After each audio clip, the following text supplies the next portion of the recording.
I'm Niklas Zennström. I'm from Sweden and founder of a few companies, Kazaa, Skype, Juiced, Ardio, and I'm running Atomico Ventures, which is a venture capital firm in London. So over the last few years, of course, there's been a lot of debate about piracy and online piracy and actually been a generation that been, almost kind of all generation is apparently a pirate pirates because they're accessing content without paying for it. And so that's, of course, I think it's a debate in the past. It's not so relevant anymore.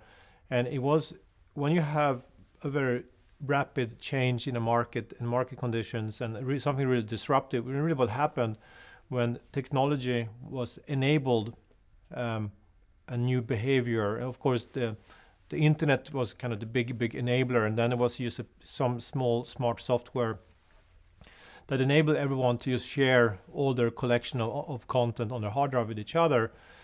And it wasn't that big, that a whole generation all around the world were pirates and they were evil. It was just people were just thriving for content. They wanted more music, more movies. Didn't want to wait for movies to be released in different countries. They wanted to see it right away.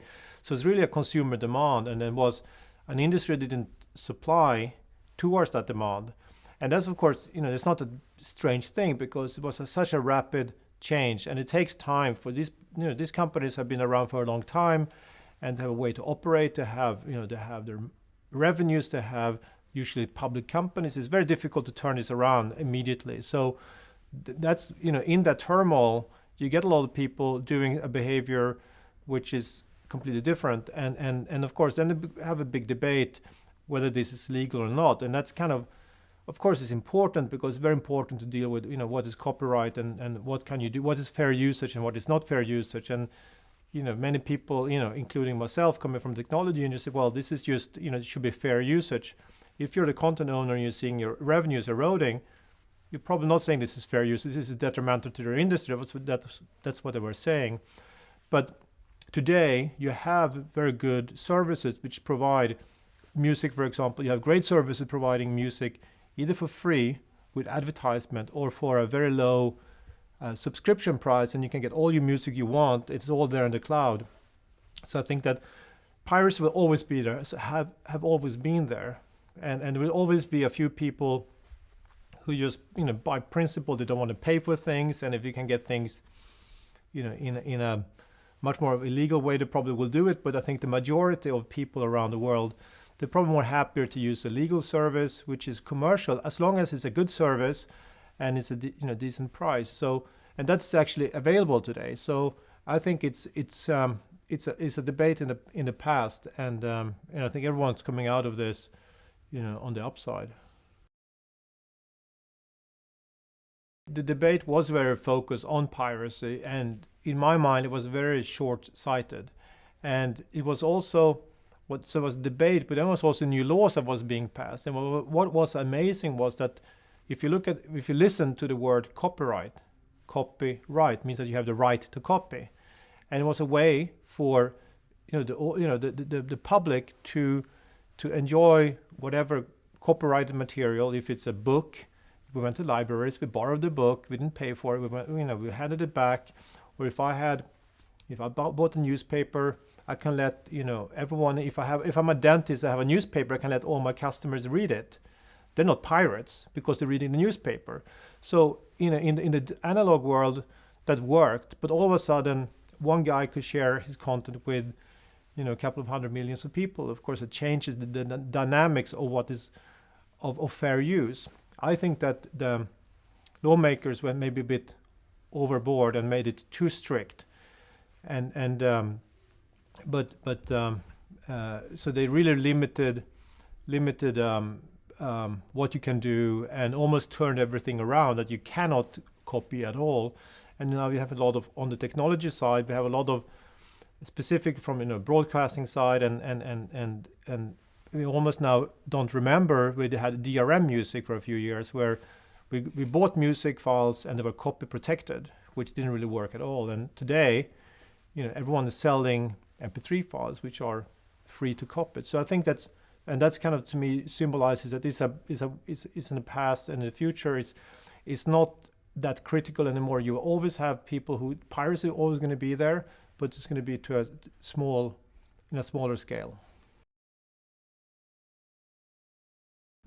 Because we get more abundance of things, we become more consumers. If there's a scarcity of anything, that's a scarcity, you're going to value it much more. If there is very little food, if you live, in a wartime situation and you get very, very little food, or you're living in a developing country, it's very difficult to get food. For sure, you will value the little food that you have, and you're not going to throw things away. If you go to the US and you go, see that, they have such abundance of food, and people just eat everything, and they leave half of the food on the plate because there's so big servings, they don't value the food as much. That's just reality. What happens when you get abundance of something, that you don't cherish it the same way. That of course happens when you have situations where you can get kind of content, if it's music or movies or TV programs. You have a choice of, also on the TV, on your TV, if you have hundreds of channels, you're zapping through things much more, and you don't cherish the one thing that you have. If you only have like 3 LPs, you're going to really love them a lot, and you're going to make sure you don't get scratches on them. And now when it's a service, it's a different thing. But I think still, if it's good music, of course you will enjoy it the same. I think you will enjoy the actual music. That shouldn't really change. But that's just another, I think this is where the society is heading, that we have so much choice, which is, is it good or is it bad? In many ways it's bad, because we get this, syndrome of, people cannot really stay focused on one thing for more than a few minutes.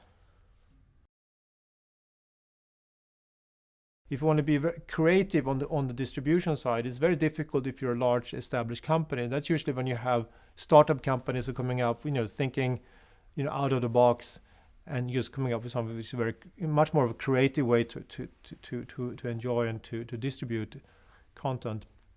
But for sure, the mobile phone manufacturers are being part of this value chain, because people are going to much more in the future than they have done during today, listen to music on their mobiles. I mean, it doesn't make a lot of sense to carry like an iPod and a mobile phone when the mobile phone is perfectly capable, actually more capable of playing music than your iPod, because the iPod is a dumb box, but the mobile phone is connected to the cloud, so you can enjoy all the streaming music. So that's for sure happening.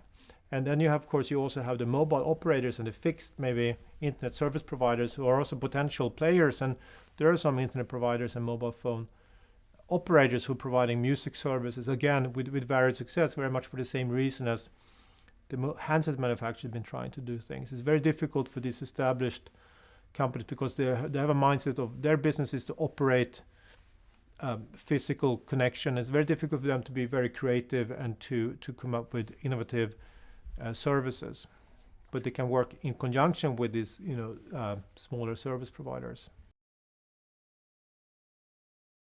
So I don't know how people in the future will look back on these in the last these 10 years that have been passing, that we're part of now, but I think that of course it's going to be looked at as a major inflection point, when there's a lot when music went from the physical LP record to online services. Of course, it was a big change, and I think people, of course, going to look back at that. But I think that in 10 years, people just going to take for granted you just get all the music you can get from whatever they want, and they're gonna one way or the other going to pay for it.